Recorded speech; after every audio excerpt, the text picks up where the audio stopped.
Good morning everyone, welcome to channel doctor वाला। आज हम लोग लेक्चर 3 पढ़ेंगे जिसका टॉपिक है human respiratory system. What is human respiratory system? Human respiratory system होता है, इससे पहले हम लोग ने डिवाइस किया था ब्रीथिंग एंड रेस्पिरेशन चैप्टर में। रेस्पिरेशन क्या होता है? रेस्पिरेशन क्या होता है? जो लोग ऑक्सीजन लेते हैं बॉडी में और जो कार्बन डाइऑक्साइड रिमूव करते हैं उसको हम लोग इस प्रोसेस को हम रेस्पिरेशन कहते हैं। तो उसी से मिलता जुलता पार्ट है ह्यूमन रेस्पिरेटरी सिस्टम। इसमें ये बताया गया है कि हम लोग क्या खा रहे हैं, क्या पी रहे हैं, क्या वेस्ट प्रोडक्ट अपनी बॉडी से निकाल रहे हैं, इसमें ये बताया गया। तो लेट्स स्टार्ट करते हैं ह्यूमन रेस्पिरेटरी सिस्टम। इसमें ये ह्यूमन रेस्पिरेटरी सिस्टम का डायग्राम है। इसमें सबसे पहले पार्ट्स क्या होता है? जो हम लोग एयर लेते हैं, कहाँ से लेते हैं? नाक से एयर लेते हैं। जो भी पार्टिकल्स जाते हैं सबसे पहले हम लोग नाक से जाते हैं। तो ये क्या है? हम लोग नॉस्टल पार्ट। नॉस्टल पार्ट इसे कहते हैं। पहले हम लोग ने एयर नॉस्टल पार्ट से लिया, उसके बाद एक नेजल चैम्बर में गया। सेकेंड पार्ट क्या है? नेजल चैम्बर में गए। खोपड़ी जैसा हिस्सा है उसे नेजल चैम्बर कहते हैं। पहले कहा गया नॉस्टल में गया, फिर नेजल चैम्बर गया, फिर उसके बाद फ्रेंच में गया। फ्रेंच क्या होता है? Passage of food and air.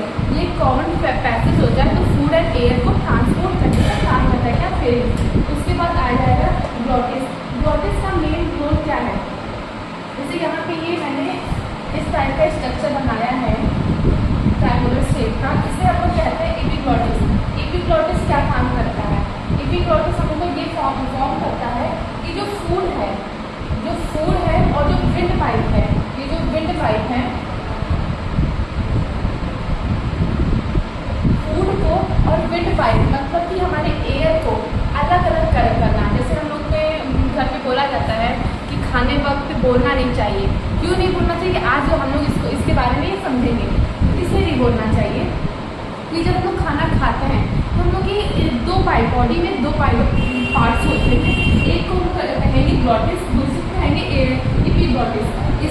इसमें क्या डिफरेंस है? एपिग्लॉटिस ये होता है कि इसमें फूड जाता है, और एपिग्लॉटिस में ये होता है कि हम लोग की एयर ट्रांसपोर्ट होती है, एयर जाती है। इसका मेन रोल क्या है? ग्लॉटिस में फूड का ट्रांसपोर्ट होता है। फूड हम लोग खाते हैं, उस पाइप में जाता है, उसे विंड पाइप कहते हैं। और एपिग्लॉटिस क्या होता है? जो हम लोग एयर लेते हैं, हम लोग बॉडी में एयर लेते हैं तो उसको हम लोग कहते हैं विंड पाइप, मतलब हवा का आवागमन, इसे कहते हैं विंड पाइप। उसके बाद ये 3 स्टेप होगा। पहला स्टेप क्या था? नॉस्टल। दूसरा स्टेप क्या था? नेजल चैम्बर, जो खोपड़ी से आता है, फूड एंड डाइजेशन का रूप में काम करता है। फिर आ गया फिलिस क्या होता है? Passage of food and air. उसके बाद हमारा आएगा लिरिक्स क्या होता है? जो हम लोग की बॉडी है उसमें कहाँ से खाना जा रहा है वो ये बताता है। उसके बाद आएगा ट्रेकिया। ट्रेकिया में क्या होता है? छोटे पार्टिकल्स जो उनको मेंटेनेंस करने का काम करते हैं। फिर उसके बाद 6 आएगा ब्रोंकाई क्या होता है? ये जो हमारा फूड है वो इंटर करता है लंग्स में इसका बहुत इंपॉर्टेंट रोल है। जो फूड है वो इंटर करता है लंग्स में।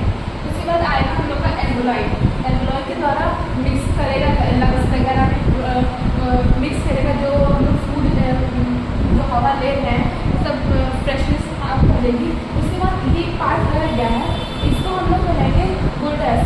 इसका मेन फंक्शन ये होता है जो हम लोग की एयर होती है उसको हम लोग को जो एयर हम लोग ऑक्सीजन देते हैं उसमें कुछ डस्ट पार्टिकल्स आते हैं, डस्ट पार्टिकल्स होते हैं, तो उसको साफ करने का काम करते हैं कि हमारे बॉडी के अंदर कोई ऐसी हवा चली ना जाए जिससे हमारी बॉडी को इन्फेक्शन हो।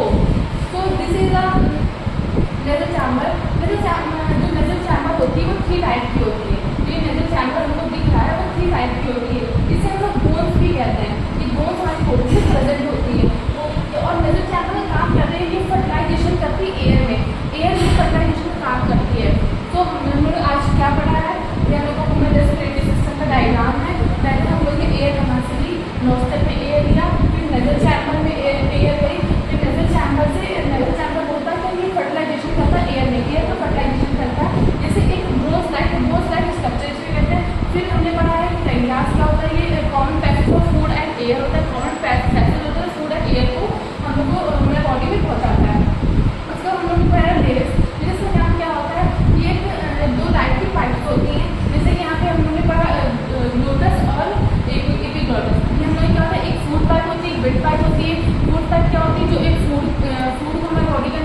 uniformly.